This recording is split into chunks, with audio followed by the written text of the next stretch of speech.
Hello and good day. Gentlemen. My name is Shahid Khan and I am a chemical engineer. I have prepared a training course on process control diagrams. This course will refresh your knowledge on process control diagrams. This course is beneficial for all personnel from operators to engineers who are working in process plants, especially in oil and gas. After completing this course, you will be able to review process diagram symbols. Describe a block flow diagram. Describe the use of process diagrams and the information they contain. Draw a process flow diagram. Draw and label the following control loops: level, pressure, temperature, flow, composition, and cascade. Describe manual, automatic, and cascade control features. Identify the major components and purpose of A.N. equipment location drawing, electrical drawing, elevation drawing, and foundation drawing. Draw a process and instrument drawing. Describe the various process equipment relationships. Describe the equipment, instruments, control loops, piping, and operational data found in process control diagrams. Before starting the course, let's have a look on key terms of process control diagrams. Block flow diagram, BFD, is a set of blocks that move from left to right to show the primary flow path of a process. Controller is an instrument used to compare a process variable with a set point and initiate a change to return the process to a set point if a variance exists. Electrical drawings are symbols and diagrams that depict an electrical process. Elevation drawings are graphical representation that shows the location of process equipment in relation to existing structures and ground level. Equipment location drawings show the exact floor plan for location of equipment in relation to the plant's physical boundaries. Foundation drawings are concrete, wire mesh, and steel specifications that identify width, depth, and thickness of footings, support beams, and foundation. Legends is a document used to define symbols, abbreviations, prefixes, and specialized equipment. Piping are used to convey all kinds of fluids, liquid, or gas. Process flow diagram, PFD, or flow diagram is a simplified sketch that uses symbols to identify instruments and vessels and to describe the primary flow path through a unit. Process and instrument drawing, P&ID, is a complex drawing that uses equipment and line symbols, instruments, control loops, and electrical drawings to identify primary and secondary flow paths through the plant. P&IDs may provide operating specifications, temperatures, pressures, flows, levels, analytical variables, and mass relationship data. These documents may also include pipe sizes, equipment specifications, motor sizes, and so forth. Also called a piping and instrumentation drawing. Introduction to process drawings. Process technicians or operators, research technicians, pharmaceutical technicians, laboratory technicians, environmental technicians, engineering technicians, food processing technicians, paper and pulp technicians, power generation technicians, and engineers use process drawings or schematics to describe the primary flow and equipment used in their facilities. The I&E and maintenance departments and the construction division also use these drawings and refer to them each time work is performed in a specific section. Process schematics can vary from very simple to complex. These drawings simplify complex processes and provide a window through which a technician can study piping, instrumentation, equipment, and locations. Process schematics include symbols, block flow diagrams, process flow diagrams, control loops, operational data, and piping and instrumentation drawings. These drawings are used by every level of the plant and are a critical document. Block flow diagrams. Simple block flow diagrams can be used to show technical and non-technical people how material moves from one location to another. This picture illustrates the basic components of a block flow diagram, BFD. Block flow diagrams provide a simplistic set of sequences that move from left to right and show the primary flow path of a process. In reality, these drawings are helpful to individuals who are not expected to operate the unit. The best set of teaching tools for a new trainee is a good supervisor, a trainer, a process flow diagram, and training materials that accurately reflect the plant's standard operating procedures, SOPs.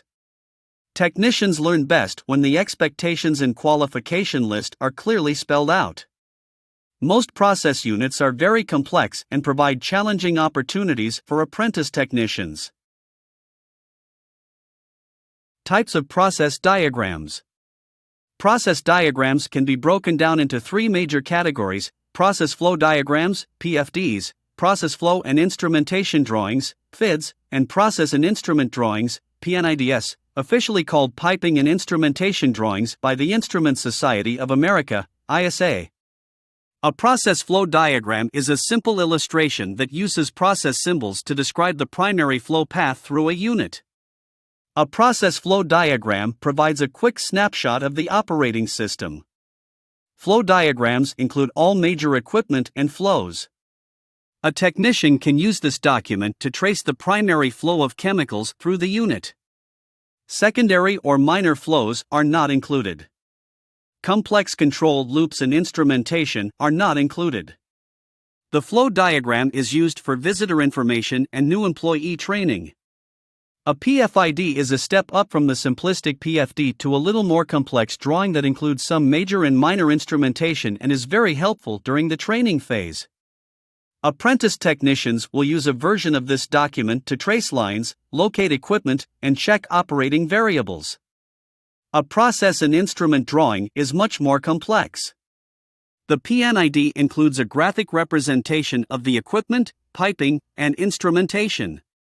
Modern process control can be clearly inserted into the drawing to provide a process technician with a complete picture of electronic and instrument systems.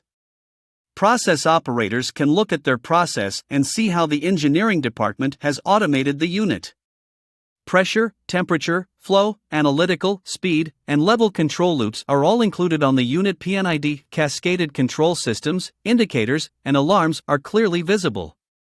PFDs, PIDs, and P&IDs are used to outline or explain the complex flows, equipment, instrumentation, and equipment layouts that exist in a process unit. New technicians are required to study a simple flow diagram of their assigned operating system. Process flow diagrams typically include the major equipment and the piping path the process takes through the unit. As operators learn more about symbols and diagrams, they graduate to the much more complex process instrumentation drawings. Some symbols are common between plants, while others vary depending upon the company. In other words, there may be two different symbols used to identify a centrifugal pump or a valve. Some standardization of process symbols and diagrams is taking place. The symbols used in this video reflect a wide variety of petrochemical, gas processing, and refinery operations. Most PFDs contain design process data including flow rates, pressures, temperatures, levels, rotational speeds, equipment duties, analytical specifications, catalyst data, and so forth. Like a well-illustrated roadmap, a process flow diagram can show intricate details of an operating unit that cannot easily be noticed during a walkthrough. Process technicians are expected to memorize the company's symbols and diagram file, interpret simple flow diagrams, and apply this knowledge within hours of starting their initial training. Technicians will graduate to complex P&IDs over the course of their training and into their work careers. This picture shows the basic relationships and flow paths found in a process unit. It is easier to understand a simple flow diagram if it is broken down into sections: feed, preheating, the process, and the final products. This simple left-to-right approach allows a technician to first identify where the process starts and where it will eventually end. The feed section includes the feed tanks, mixers, piping, and valves. In the second step, the process flow is gradually heated up for processing. This section includes heat exchangers and furnaces. In the third section, the process is included. Typical examples found in the process section could include distillation or reaction. The process area is a complex collection of equipment that works together in a system. The process is designed to produce products that will be sent to the final section. Process flow diagrams. A process flow diagram is a simple illustration that uses process symbols to describe the primary flow path through a unit. A process flow diagram provides a quick snapshot of the operating unit. Flow diagrams include all primary equipment and flows. A process technician, engineer, I&E, or safety or quality manager can use this document to trace the primary flow of chemicals through the unit. Secondary or minor flows are not included. Complex control loops and instrumentation are not included. The flow diagram is used for customer information, visitor information, and new employee training. A typical plant will be composed of hundreds of smaller processes or systems. Process flow diagrams are used to illustrate these systems. New employees typically learn a series of simple flow processes as they move into more complex equipment arrangements. Given adequate time and correct instruction, it is possible to learn the most complicated process. While the concepts of lifelong learning are clearly found in the chemical processing industry, it is possible to qualify on a typical job post in 3 to 4 months. Many apprentice technicians will continue to learn and improve as they move from one assignment to the next. Basic instrument symbols. Circles or bubbles are used to indicate an instrument. The information inside the circle identifies the instrument, what it does, and the variable being measured. A line drawn horizontally through the circle indicates that it is remotely located. This typically indicates that the device is located in a control room. A dashed line indicates that the instrument is located in a control room behind the control panel. This picture illustrates what the information in a bubble means. Occasionally, numbers are located in the circle that may indicate the number of the control loop. This could indicate which system the device is in or any variety of special applications used by the company. There are a large variety of instruments and instrument symbols used in the chemical processing industry. The variables that instruments measure are pressure, temperature, level, flow, and analytical variables. If the information in a circle starts with the letter L, it is typically some type of level instrument. If the first letter in the circle is the letter A, it is an analytical instrument. This picture shows a list of simple instruments.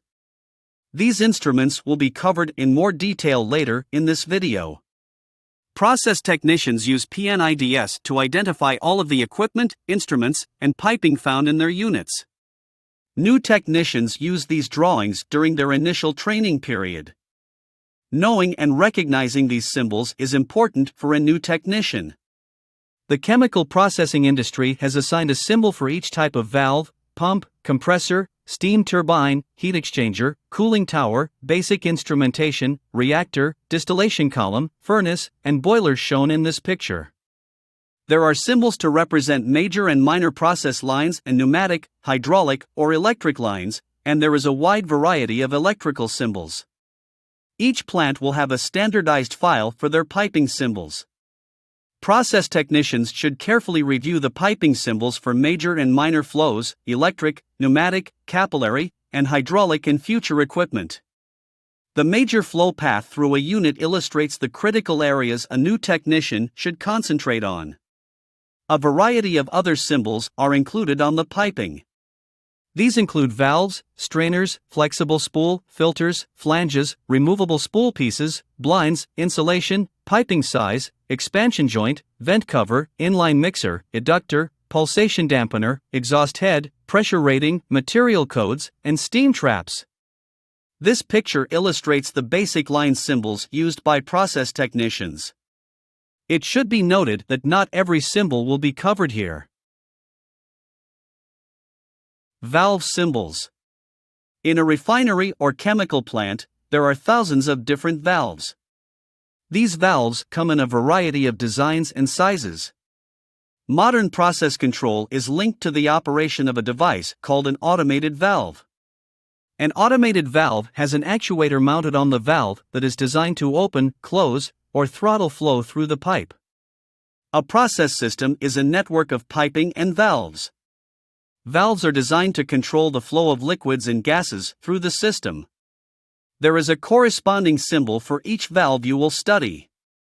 The most common valves are as follows: gate valves, ball valves, plug valves, diaphragm valves, needle valves, safety valves, pneumatically operated valves, electrically operated valves, pinch valves, globe valves, butterfly valves, check valves, angle valves, knife valves, relief valves, hydraulically operated valves, solenoid valves, motor operated.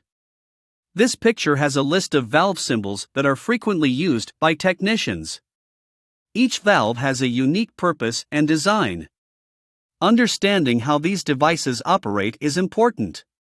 Being able to recognize the symbol allows a technician to understand how it is being used in the unit he or she is assigned to operate. Using a valve incorrectly can result in damage to the valve or injury to those assigned to operate the unit. Some valves are designed for on-off service, some are designed for throttling, and some are referred to as quick opening or quarter turn. While the basic function of valves is similar, it is still important to know how to safely and correctly operate each of the different designs found in your unit. Flow symbols. The basic flow elements used most commonly include orifice plates, turbine meters, rotometers, venturi tubes, mass flow meters, mag meters, pitot tubes, flow nozzles, Anyabar tubes, nutating disc meters, weirs and flumes, ultrasonic flow meters, vortex flow meters, Coriolis meters, and oval gear meters. The letters that represent these elements are FE written inside the bubble. The term FI for flow indicator is also used. A flow indicator may appear to be a simple gauge that provides relatively accurate measurements. For example, some flow indicators measure flow in GPM or gallons per minute. This picture shows the instrument symbol for flow indicator and flow element and shows how each is used in an instrument system. A common mistake is to use the symbol phi as the primary element in a flow control loop. Fluid flow can be classified as turbulent or as laminar or streamlined. Centrifugal pumps require laminar flow on the suction side of the system. Turbulent flow is useful in places on the discharge side of the pump. Fluid velocity inside a pipe changes depending upon the diameter of the pipe. These changes also have a direct relationship with pressure. In pipes where the diameter suddenly gets smaller, pressure will increase at the inlet point. Fluid velocity will increase through the narrow passage, resulting in a pressure drop. Bends in the piping will cause the liquid to become turbulent. Turbulent flow tends to transfer heat energy better. Another set of factors that will affect the velocity of a fluid is density, viscosity, and temperature increases or decreases. Many flow elements work directly with transmitters. These flow transmitters are designed to send a signal to a controller. An example of this is a differential pressure transmitter that is working with an orifice plate. The transmitter is typically mounted below the line to keep the legs liquid full. High pressure and low pressure sides are located on each side of a pressure capsule. The orifice plate creates an artificial low pressure situation inside the pipe that can be measured and transmitted to a controller. Fluid flow is typically controlled with a flow control loop, FIC. In this system, each of the 5 elements of the control loop will be flow related and labeled appropriately. It is also possible to have other flow symbols like flow recorders, FRs, high flow alarms, HFAs, and low flow alarms, LFAs. Pressure symbols. The most common pressure devices are pressure gauges, manometers, and pressure transmitters. Pressure gauges are represented on a P&ID as PI, or pressure indicator. A circle with PE is the symbol for a pressure element. A diaphragm in a DP cell is an example of a PE. A simple equation can be used to determine pressure, P, pressure, equals F, force, divided by A, area. A pressure gauge has a variety of internal designs. Some of these designs use a Borden tube, diaphragm capsule, bellows, diaphragm, spiral, or helical. The basic physics has the device responding to pressure changes. These responses or movements are transferred by a mechanical linkage to an indicator. For example, a Borden tube is a hollow tube shaped like a hook. As pressure is admitted into the hollow curved tube, it attempts to straighten out. A mechanical linkage transfers this travel to an indicator that shows the pressure in pounds per square inch, PSI, pounds per square inch absolute, PSIA, pounds per square inch vacuum, PSIV, or pounds per square inch differential, PSID. This picture shows the basic instrument symbols used to show pressure. Pressure is typically controlled with a pressure control loop, PIC. In this system, each of the 5 elements of the control loop will be pressure-related and labeled appropriately. It is also possible to have other pressure symbols like pressure recorders, PR, high-pressure alarms, HPA, and low-pressure alarms, LPA. Level symbols. Level measurement is directly linked to pressure measurement. Controlling the level in a tank, vessel, reactor, or distillation column is an important concept. The common instruments used to measure level are level gauges, LGs, displacer bulbs coupled to a level transmitter, capacitance probes, a bubbler system, load cells, and differential pressure transmitters, delta P cells. As the level in a tank increases, the pressure at the bottom of the tank increases. A simple equation, H, height of liquid above point being calculated, times 0.433 times specific gravity equals pounds per square inch. If the liquid is in an enclosed tank, things like vapor pressure or added gas pressure must be added to the total pressure. This picture illustrates the basic symbols used to illustrate level. Level indicators are very common on process drawings and are represented with an instrument symbol that looks like a circle with LI written on the inside. The symbol LE is used to describe a level element. An example of an LE is a displacer bulb. Level is typically controlled with a level control loop, LIC. In this system, each of the 5 elements of the control loop will be level related and labeled appropriately. It is also possible to have other level symbols like level recorders, LR, high-level alarms, HLA, and low-level alarms, LLA. Temperature symbols. Temperature symbols are typically represented as TI for temperature indicator or TE for temperature element. A temperature indicator is typically a gauge or a thermometer. A temperature gauge has a bimetallic strip inside that differentially expands with increasing temperature, creating a deflection that is correlated with temperature. These instruments are located in the field next to the equipment. Temperature elements are typically thermoelectric temperature measuring devices, thermocouples, thermal bulbs, resistance bulbs, or resistive temperature detectors, RTDs. Temperature is defined as the degree of hotness or coldness of an object or environment. The 4 most common temperature scales used are Fahrenheit, Rankine, Celsius, and Kelvin. Each of these temperature scales has its own system for measuring temperature. Industrial temperature indicators and temperature elements can be operated in any of these systems. This picture provides a graphical illustration of the symbols used for temperature. Temperature is typically controlled with a temperature control loop, TIC. In this system, each of the 5 elements of the control loop will be temperature related and labeled appropriately.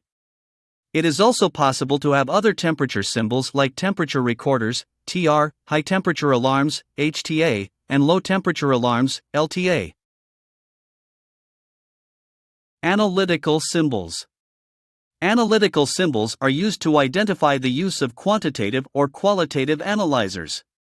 Some analyzers check for the presence of a specific substance, while others check for the composition or percentage of the chemical in a process stream. Analyzers are used in the following systems. pH is used for acid-base concentration in cooling tower basin. ORP oxidation reduction potential is used for free electron concentration. Conductivity part per million is used for cooling tower blowdown. O2 analyzer is used for flue gases of boiler, furnace, or incinerator. CO analyzer is used for flue gases of boiler, furnace, or incinerator. Color analyzers are used for ensure color specifications on products. Chromatography is used for measures concentration of components. Opacity analyzers are used for identify concentration of particulates in a matter stream. Butane analyzer is used for measures concentration of butane.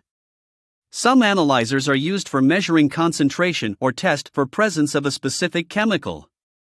Some analyzers include mass spectrometers and total carbon analyzers. Analyzers provide an open window on the molecular level to the chemical composition of a substance. Like other control loops, an analytical control loop can be designed to automate a manual process. For example, the blowdown on a cooling water basin can use a conductivity meter as the primary element, a transmitter, a controller, a transducer, and a control valve located on the blowdown line. When the parts per million exceeds operational specifications, the control valve opens and allows a specific volume of water to go to the holding lagoons. This lost water is replaced by fresh water from the makeup system. The symbol for an analyzer used in this way is AE, or analyzer element. This picture illustrates the basic symbols used to describe analyzers. Since a variety of analytical variables are controlled with an analytical control loop, AIC, each of the 5 elements of the control loop will be analysis-related and labeled appropriately. It is also possible to have other analytical symbols like analytical recorders, AR, high analyzer alarms, HAA, and low analyzer alarms, LAA. Equipment symbols. Pumps and tanks come in a variety of designs and shapes.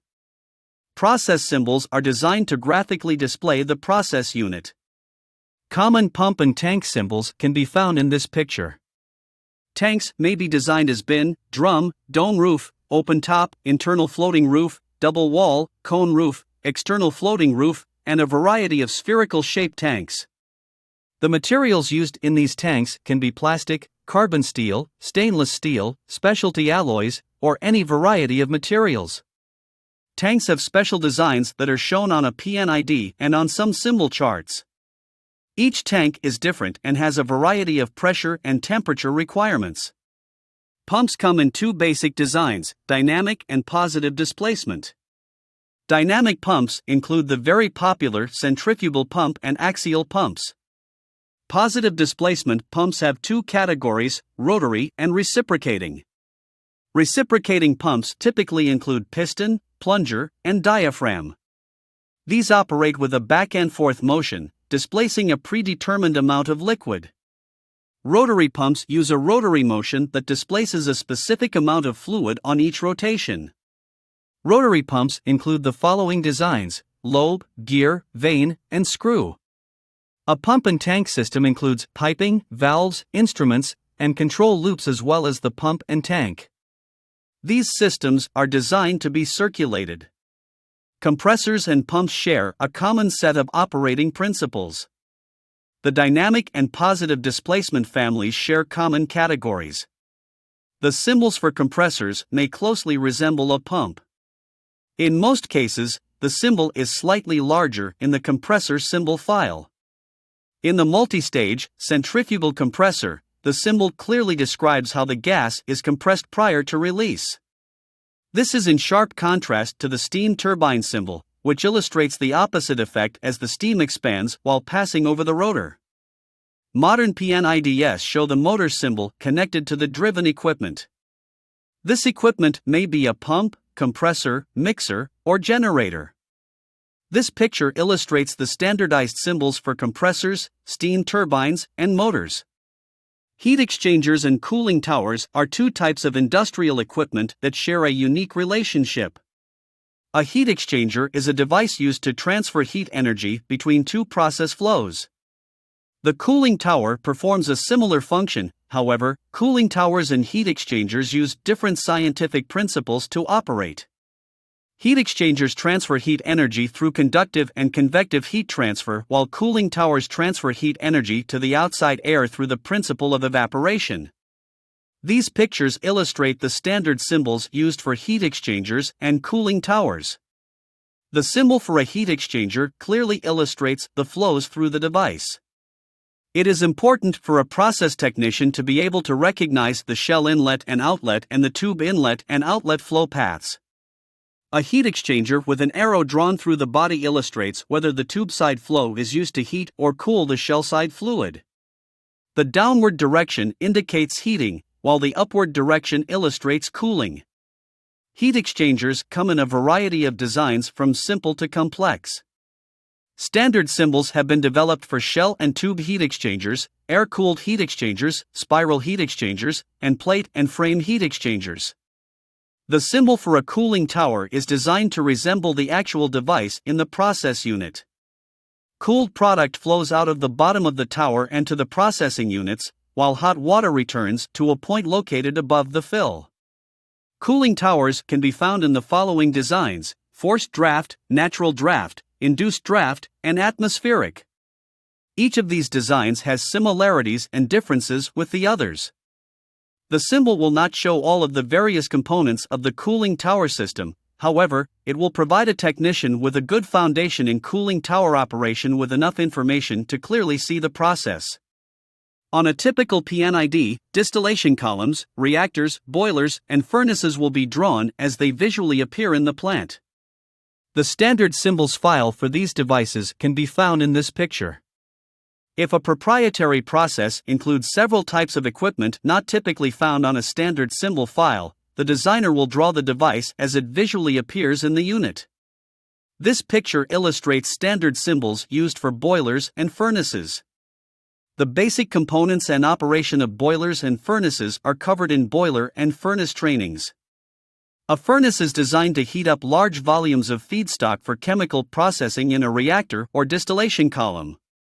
Feed enters a furnace in the cooler convection section. Heat transfer is primarily through radiant and convective processes. The hottest spot in the furnace is the firebox. Tubes in the firebox are referred to as radiant tubes. A boiler is similar to a furnace, however, it is designed to boil water for steam generation. This process changes the internal arrangement of the boiler. Water can absorb a tremendous amount of heat. When it changes state, it expands to many times its original volume. A typical water tube boiler has a large upper, steam-generating drum, a lower mud drum, and a series of tubes designed to provide natural circulation of the steam back to the generating drum. This picture shows the symbols used for steam generators and furnaces. Distillation columns come in two basic designs, plate and packed. Flow arrangements vary from process to process. The symbols allow the technician to identify primary and secondary flow paths. The two standard symbols for distillation columns can be found in this picture.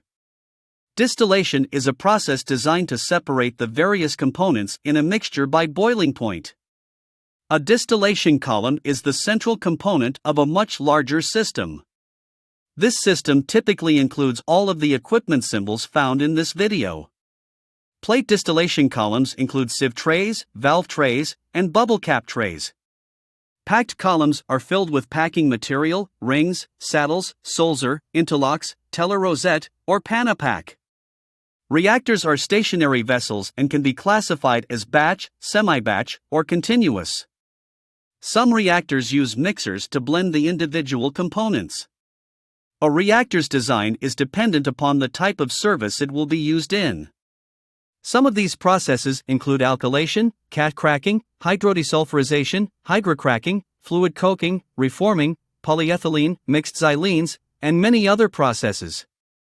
A reactor is designed to allow chemicals to mix together under specific conditions to make chemical bonds, break chemical bonds, or make and break chemical bonds to form new products.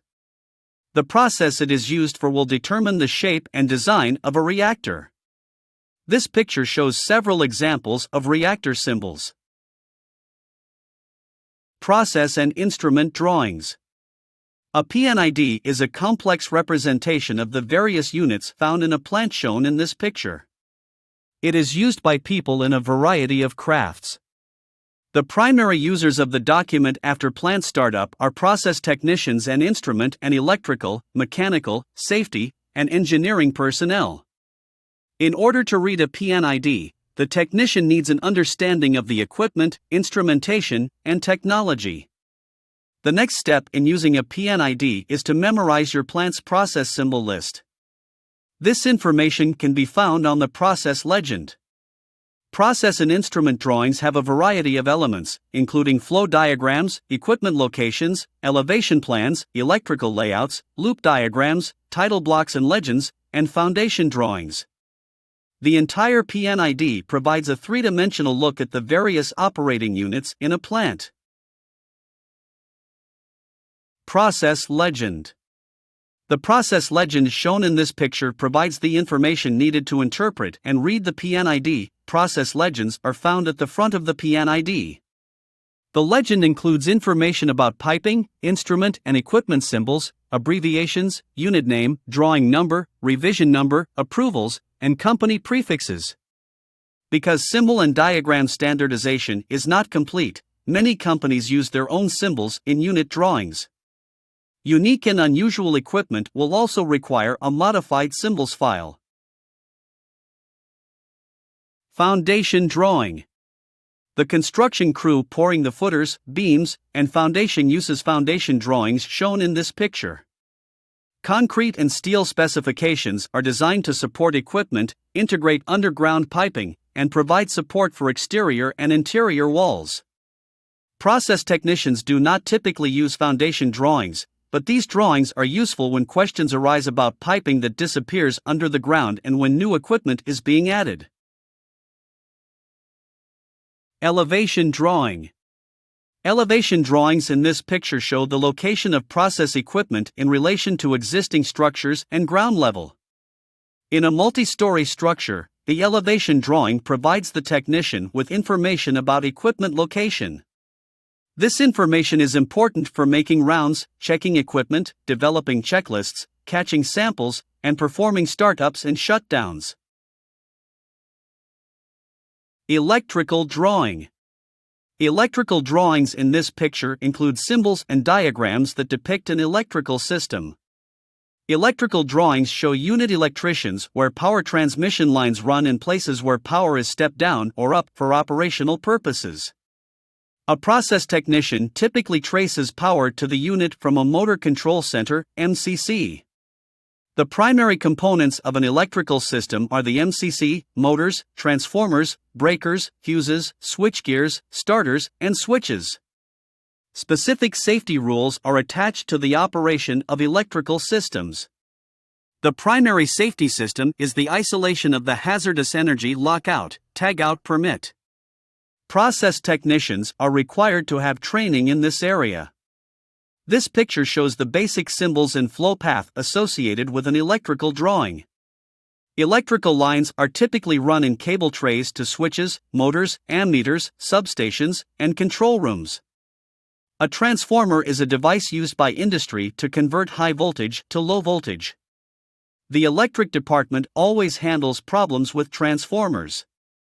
Electric breakers are designed to interrupt current flow if design conditions are exceeded. Breakers are not switches and should not be turned on or off. If a tripping problem occurs, the technician should call for an electrician. Fuses are devices designed to protect equipment from excess current. A thin strip of metal will melt if design specifications are exceeded. During operational rounds, technicians check the ammeters inside the MCC for current flow to their electrical systems. Voltmeters, electrical devices used to monitor voltage in an electrical system, are also checked during routine rounds. Equipment location drawing. Equipment location drawings, plot plans, show the exact location of equipment in relation to the plant's physical boundaries shown in this picture. One of the most difficult concepts to explain to a new process technician is the scope and size of modern chemical processing. Most chemical plants and refineries closely resemble small cities. They have well-defined blocks and areas connected by a highway of piping and equipment. Equipment location drawings provide information about the neighborhood. Loop diagrams. A loop diagram traces all instrument connections between the field instrument and the control room panel. This includes instrument air lines, wiring connections at field junction boxes, and control room panels and front connections. Electrical one-line diagrams. Like the piping in process systems, the wiring in a unit follows a path. Electrical diagrams show a flow path for distributing power throughout the unit and to all electrical equipment. These diagrams show the different voltage levels in the unit, electrical equipment such as transformers, circuit breakers, fuses, and motors and horsepower required. It also includes start/stop switches, emergency circuits, and motor control centers. Process technicians can use these diagrams to trace a system from the power source to the load. Sources of information for process technicians. Information used by process technicians comes from a variety of sources. Some of these sources are operating training manuals, process descriptions, process control manuals, equipment summaries, safety, health, and environment regulations, operating procedures, start up and shut down procedures, emergency procedures, process diagrams, technical data books, detailed equipment vendor information. Process variables. The process variables that a technician is responsible for controlling include temperature, flow, level, pressure, and analytical variables. It stands to reason that a study of the scientific principles associated with these variables is required for any new trainee. This study would also include the instrumentation specific to the process and the equipment associated with it inside the system. Technicians can spend a lifetime studying the unique features associated with the many processes found in the chemical processing industry. Pressure control loop. A pressure control loop design uses the 5 elements of the control loop. The area to be controlled is a special vapor disengaging cavity that allows vapors or gases that are compressible to be controlled at a set point. The one area that changes consistently is the first primary elements and sensors. Pressure-controlled loops use devices to detect pressure changes. These primary elements are typically expansion-type devices. Primary pressure elements include C-Borden tubes, helical, spiral, bellows, pressure capsule, or diaphragm. This picture includes a pressure element, pressure transmitter, controller, transducer, and control valve. An electric signal, 4 to 20 mA, connects the P, PT, and PIC to the transducer where the signal is changed to a 3 to 15 pSig air signal that corresponds to changes required by the controller's set point. Pressure changes can affect temperature, level, and flow. Pressure changes the boiling point of chemicals, reaction rates, and the speed at which fluids flow through piping. These changes can impact product quality, so a variety of instruments have been invented and designed to monitor and control pressure. The instruments discussed in this video include the following: pressure gauges expressed in PSIA and PSIG, vacuum gauge expressed in inches of mercury, manometers. Pressure elements sense changes in pressure and convert to mechanical motion. Their types include bellows Borden tube, C-type Borden tube, diaphragm capsule pressure elements, helical Borden tube, pressure transmitter, and spiral Borden tube. Temperature control loop. Temperature control loop can control the amount of heat or cooling a substance is receiving, for example, steam to a kettle reboiler, hot oil to a heat exchanger, preheater, or cooling water to a condenser, heat exchanger. It can also control the amount of natural gas flowing to a burner. The burner provides heat to the boiler or furnace. 100 other applications could be described for controlling the temperature of a substance, however, the most common is by controlling the flow. This picture is a simple layout of a temperature control loop. Notice the location of the primary element and the transmitter and how the electric signal is sent to the controller. The controller compares the signal to an incoming electric or pneumatic set point. If a change is required, it is sent to the final control element. The primary sensors used to detect temperature are RTDs, thermocouples, and thermistors, often called temperature elements. Temperature elements are linked to transmitters. A 4 to 20 mA signal is sent to a controller that compares it to a set point. Controllers may be located in the field near the equipment or in a control room. The controller sends an electric signal to a transducer that is located on or near the final control element or valve. This will eliminate a process lag or delay. The transducer converts the signal to a 3 to 15 pSig pneumatic signal. The pneumatically actuated control valve opens and closes depending upon the signal. Temperature is controlled by reducing or increasing the opening on the valve. Level control loop. The following example of a level control loop can easily be applied to level control on any vessel or tank. Level control uses floats and float gauges, displacers, tapes and tape gauges, differential pressure transmitters, bubblers, load cells, capacitance probes, electromagnetic measuring devices, and nuclear measuring instruments. This picture illustrates what a standard control loop looks like. Flow control loop. Flow control loops are typically designed so that a measurement of the flow rate is taken first and then the flow is interrupted or controlled downstream. Flow control loops start at the primary element and work their way back to the final control element. Flow control primary elements could include orifice plates, flow nozzles, pitot tubes, Anubar pitos, mag meters, turbine meters, mass flow meters, nutating discs, oval gears, venturi tubes, vortex meters, target flow meters, and integral orifice flow meters. The most common primary element is the orifice plate. Orifice plates artificially create a high pressure/low pressure situation that can be measured by the transmitter. Primary elements are typically used in conjunction with a transmitter.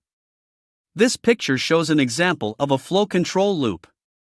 Although it appears that the primary element is interrupting the flow, this is not the case. Increased velocity across the orifice plate compensates for the restriction.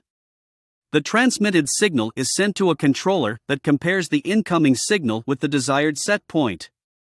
If a change is required, the controller will send a signal to a final control element. Cascaded control loop. A cascaded control loop utilizes a series of unique features in modern process control. In a cascaded control loop, two different control variables work together to control a critical variable. For example, in some cases temperature control is more important than flow. In this case, a cascaded control loop can be used. A cascaded control loop has one primary or master controller and one secondary or slave controller. The master controller is wired to the secondary controller and has the ability to override the initial or original set point. During operation, the secondary controller operates with all 5 elements of the control system. The master controller has a 1. Primary element, 2. Transmitter, and 3. Master controller electrically connected to the other control loop. This picture shows how a typical cascaded control loop looks. Analytical control loop. An analytical control loop is typically designed to use flow to control some compositional variable. For example, the pH of a cooling water basin may be controlled by adding acid or caustic. When the ppm in the water basin exceeds operational guidelines, the analytical control loops removes a specified percentage of the basin water and replaces it with fresh water. Analytical control loops can be applied to a wide assortment of operational processes. This picture shows an example of a series of compositional control loops. Process flow diagrams, PFDs, and process and instrument drawings, P&IDs, are used to outline or explain the complex flows, equipment, instrumentation, electronics, elevations, and foundations that exist in a process unit. A PFD is a simple flow diagram that describes the primary flow path through a unit. A P&ID is a complex representation of the various units found in a plant. Standardized symbols and diagrams have been developed for most pieces of industrial equipment, process flows, and instrumentation. That's all, gentlemen. I hope this training course have refreshed your knowledge regarding to compressors and compression system. Good day and good luck.